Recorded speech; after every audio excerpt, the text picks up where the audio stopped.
ती मान्यता election कमिशनकडे registered असल्यामुळे मिळाली होती। वेळोवेळी त्यांनी घटनेमध्ये सुधारणा केल्या। 1999ची घटना, त्यानंतर 2018 मध्ये त्याच्यामध्ये काही बदल करण्यात आले। त्या बदलानुसारच 2018 गटनेतेपद हे एकनाथ शिंदेंना उद्धव साहेबांनी दिलेलं होतं। त्या सगळ्या बदलांच्या ठरावांवर सुद्धा अनेकदा Eknath Shinde is one of the signatories आणि मुख्यतः पार्टीमध्ये ऑर्गनायझेशनल जे इलेक्शन्स झाले पाहिजे ते सुद्धा सातत्याने होताना आपल्याला दिसलेले आहे। त्याची सुद्धा मांडणी करण्यात आलेली आहे। त्यानंतर हा मुद्दा सुद्धा महत्त्वाचा आहे की जेव्हा 2019 पासून ज्या निवडणुका 2014 पासून ज्या झाल्या त्याच्यामध्ये सुद्धा सातत्याने उद्धव बाळासाहेब ठाकरे यांच्या सहीने पक्षाचं नियंत्रण आणि पक्षाचे निर्णय घेतले जात असल्यामुळे त्याच्याच आधारे एकनाथ शिंदेंसह सगळ्या पळून गेलेल्या आमदारांना AB फॉर्म देण्यात आले होते आणि त्यांनी निवडणूक लढले होते। त्यामुळे शिवसेनेचं धनुष्यबाण हे चिन्ह आणि शिवसेना हे नाव त्या सगळ्यांना उमेदवार म्हणून उद्धव ठाकरे यांच्याच सहीने प्राप्त झालेलं होतं आणि त्यावेळेस कोणीही ऑब्जेक्शन घेतलं नाही। हा मुद्दा महत्त्वाचा आहे। आता एखाद्या इंडिव्हिज्युअल व्यक्तीने ऑब्जेक्शन घेणं हा मुद्दा जरी सोडला तरी कॉन्स्टिट्यूशनल अथॉरिटी असलेल्या आणि त्या पदांवर बसलेल्या म्हणजे राज्यपाल, त्यानंतर विधानसभेचे तेव्हाचे अध्यक्ष, त्यानंतर विरोधी पक्षनेते, त्यानंतर जे सहभागी होते युती सरकारमध्ये त्या पक्षाचे प्रमुख नेते आणि कोणत्याही न्यायालयाने किंवा निवडणूक आयोगाने कधीही या संदर्भात आक्षेप घेऊन असं म्हटलं नाही की शिवसेना ही बेकायदेशीररित्या ही पार्टी सुरू आहे, त्याच्यावरचे जे सिग्नेटरी उद्धव ठाकरे आहेत ते आम्हाला अमान्य आहे असं कोणीच म्हटलेलं नाही। त्यामुळे एकीकडे आपण शिवसेना पक्ष हा उद्धव बाळासाहेब ठाकरे चालवतात, त्यांच्या सहीने तो पक्ष नियंत्रित होतो चालतो हे मान्य करायचं आणि दुसरीकडे आपणच नंतर नकार द्यायचा। 2018ची घटना एकीकडे इलेक्शन कमिशननी सांगायचं की आमच्याकडे अस्तित्वातच नव्हती, त्याच्यामध्ये सुधारणाच केल्या नाही। मग एकनाथ शिंदेंना इलेक्शन कमिशननी सूचना द्यायच्या की तुम्ही 2018च्या याच्यामध्ये पक्ष घटनेमध्ये सुधारणा करून घ्या।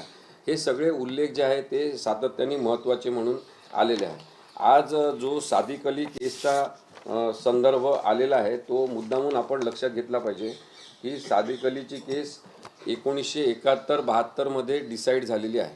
त्यावेळेस पक्षांतर बंदी कायदा अस्तित्वात नव्हता, 10th शेड्यूल अस्तित्वात नव्हतं आणि तरीसुद्धा सादिक अली केसमध्ये सांगितलेलं ज्युडिशियल विजडम म्हणजे न्यायिक शहाणपण हे मान्य करण्यात आलं सुभाष देसाईच्या केसमध्ये। केसचा संदर्भ हा वारंवार आपल्याला येताना दिसतो आणि 3 न्यायाधीशांचं हे खंडपीठ होतं सादिक अलीचा निर्णय देताना, सादिक अली विरुद्ध निवडणूक आयोग।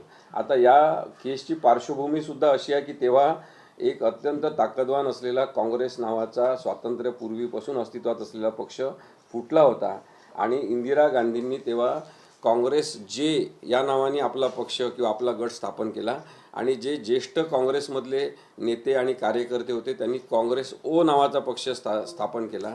आता ते जे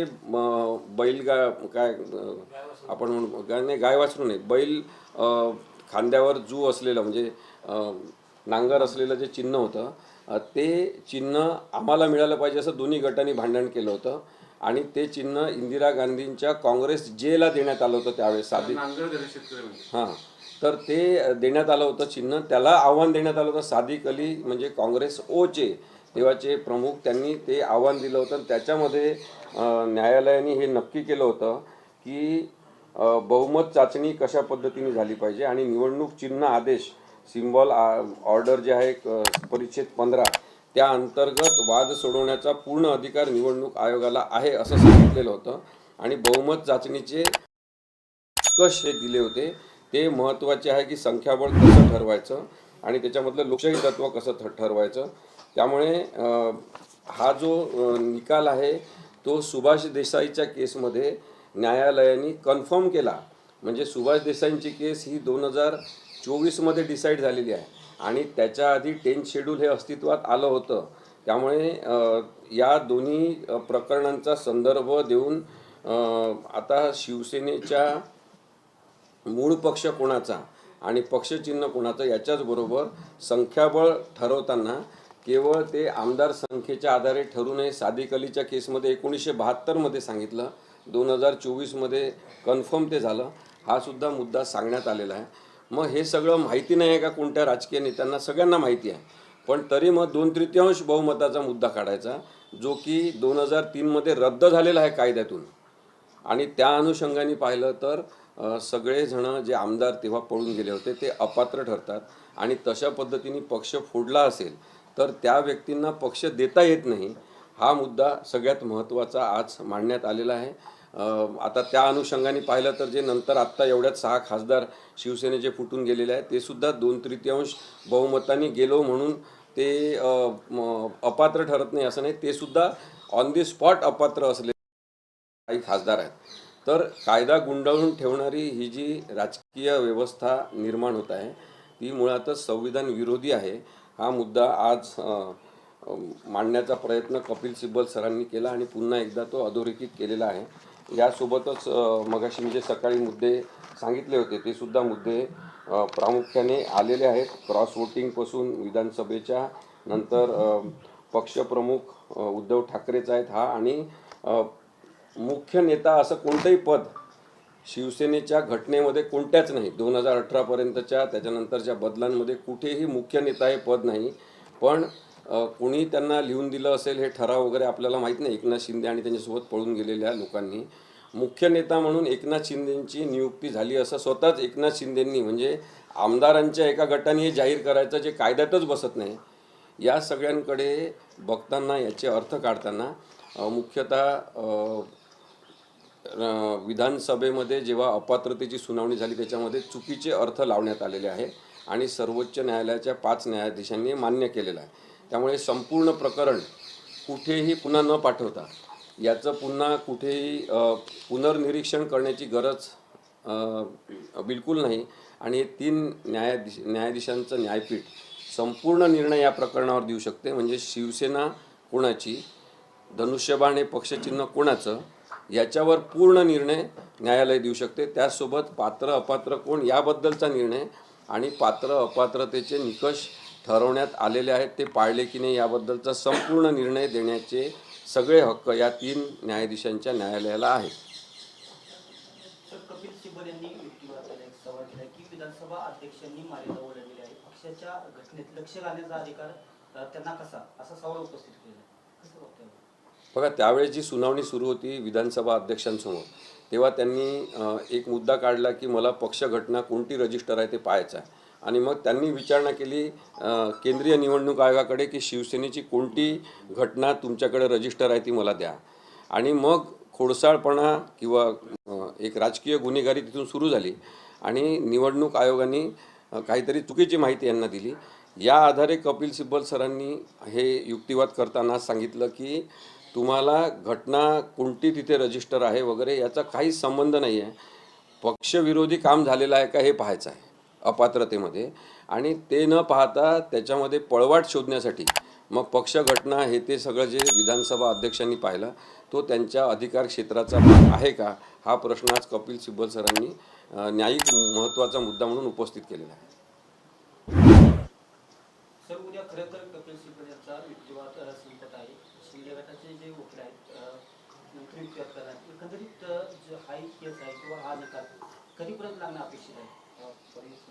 मी आधीसुद्धा सांगितलेलं आहे की जे दिशाभूल करतात, जे सातत्याने खोटेपणाचाच खेळ मांडतात, असत्य कथन करतात, त्यांना असत्य हे सत्य आहे सांगताना प्रचंड मोठा कालावधी लागतो, खूप परिश्रम करावे लागतात. कारण की सगळे कागदपत्र जे आहेत ते एकनाथ शिंदे यांच्या विरुद्ध आहेत. सगळे कागदपत्र हे दाखवतात की शिवसेना हा पक्ष उद्धव ठाकरेंचा आहे, धनुष्यबाण हे उद्धव ठाकरेंचा आहे. त्यामुळे खोटारडेपणा सत्य म्हणून प्रस्थापित करायला जास्त वेळ लागू शकतो, हे नेहमीचं वास्तव आहे. जगामध्ये सगळीकडेच तसं होते. त्यामुळे त्यांना खूप जास्त वेळ लागेल, पण किती वेळ लावला तरी सत्य जे आहे ते आता झाकल्या जाऊ शकत नाही आणि सत्यच आता उजागर होऊन सुप्रीम कोर्टामध्ये प्रकट होणार आहे असं मला वाटतं. केस लांबवली जाईल यासाठी लांबून झाली तर आणखी किती लांब होणार?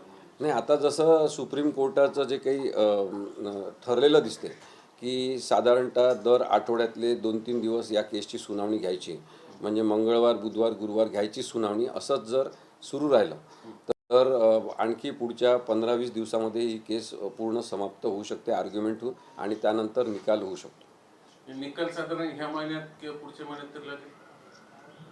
मला वाटते की पुढच्या महिन्यात निकाल नक्की लागेल, कारण की संपूर्ण युक्तिवाद झाल्यानंतर सुद्धा काही लगेच निर्णय होणार नाही. ते निर्णयासाठी काही काळासाठी राखून ठेवतील आणि 3 न्यायाधीश आहेत, ते आपापला निर्णय त्याच्यावर ते तिघांचं खंडपीठ आहे, ते आपलं सगळ्यांचं म्हणणं तपासतील, कोणाचं डिसेंटिंग मत असेल ते क्रॉस चेक करतील आणि त्या चर्चेअंती त्यांचा निर्णय नक्की होईल. त्यामुळे पुढच्या महिन्यात निकाल लागेल असं म्हणता येईल. त्याला काही डेडलाईन अशी सुप्रीम कोर्टाने घालून दिली की बाबा बाजूला? सुप्रीम कोर्टाने स्वतःच डेडलाईन घालून दिलेली आहे की ज्या प्रकरणांचा युक्तिवाद पूर्ण होतो त्याच्यावर साधारणतः सुनावणीनंतर 3 महिन्याच्या कमी कालावधीमध्ये निकाल झाला पाहिजे. त्यामुळे 3 महिन्यांच्या जास्त कालावधी लागू नये असं त्यांनीच सांगितलेलं आहे. आता 3 महिने झालेत का? सुनावणी झाल्यानंतर, संपूर्ण सुनावणी झाल्यानंतर निकाल राखून ठेवू नये 3 महिने, असा त्यांचाच निर्णय आहे. असं होऊ शकतं ना 3 महिने पुन्हा राखून दिलं तर पुन्हा लांबणार? आता तो 3 महिन्याचा जो आहे तो कमीत कमी 3 महिने जास्तीत जास्त 3 महिने कालावधी असं म्हटलेलं आहे. त्यामुळे 3 महिने मुद्दाम लावायचे असं नाही. जसं आता माहिती अधिकारामध्ये कोणी माहिती मागतात तर त्याच्यामध्ये आहे की 1 महिन्याच्या कालावधीत माहिती द्यायची. मग जे चालाक लोक असतात प्रशासनामधले ते काय करतात, मुद्दाम 30व्या दिवशी देतात. तर तसं करणं हे चुकीचं ठरेल.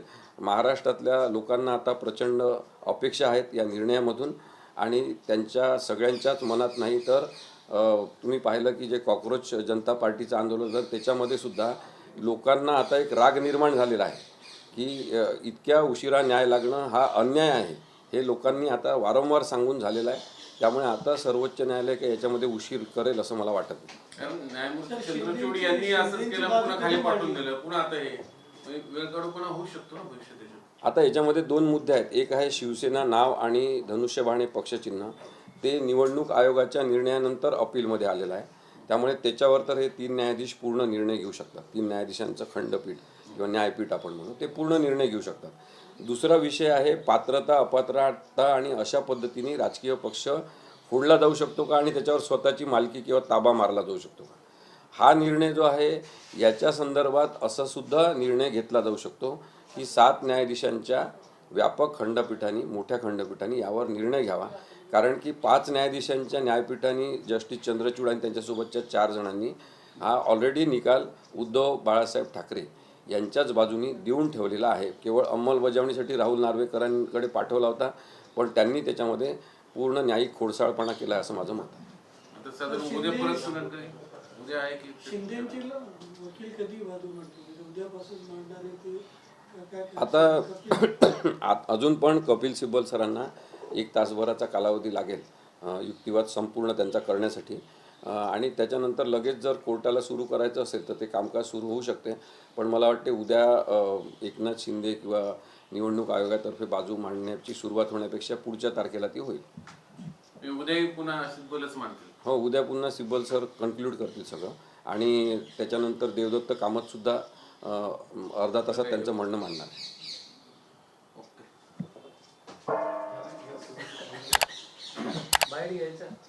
अरे अरे मुद्दाम भेटूत आपण. चला. गरजा हिंदुस्तान चॅनलला सबस्क्राईब करा आणि ताज्या घडामोडी जाणून घेण्यासाठी बेल आयकॉनवर प्रेस करा.